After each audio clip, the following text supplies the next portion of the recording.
అందరికి ఇవ్వాలంటే suit boot వేసుకొని ₹1,00,00,000 కార్లు వచ్చి డైరెక్ట్ గా బ్యాంక్ ఆఫీసర్ రూమ్ లోకి పోయి ఇంగ్లీష్ లో 4 మాటలు దంచి నాకు టైం లేదు అర్జెంట్ గా 50 కోట్ల లోన్ కావాలి అని అనేటోళ్లకు సూట్ కేసులలో నింపి పంపాలి.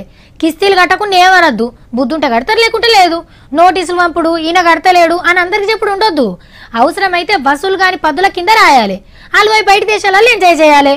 పాపం ఆడికెళ్ళి రాలేకపోతున్నారని మొండి బాకీలను మాఫ్ చేయాలి. అంతేగాని ఇజ్జతిగా పద్ధతిగా లోన్లు కట్టేటోళ్లకు మాఫీ చేస్తామంటే ఎట్లా?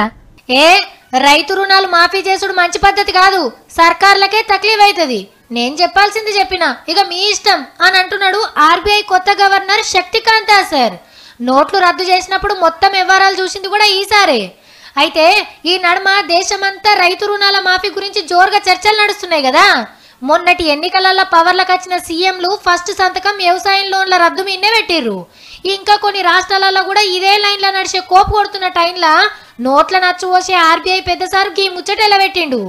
అయితే లోన్లు మాఫీ చేసుడే కరెక్టు, కొంతల కొంత ఆసరైనట్టు ఉంటది అంటున్నాడు పైసల ముచ్చట్లు బగ్గ తెలిసిన అమర్త్యన్ సేన్ సార్. మస్తు చదువుకున్నోళ్ళు, పెద్ద పెద్ద కొలువులు చేసినోళ్ళు ఇట్లా షెరో మాట మాట్లాడి రొక్కనాడే.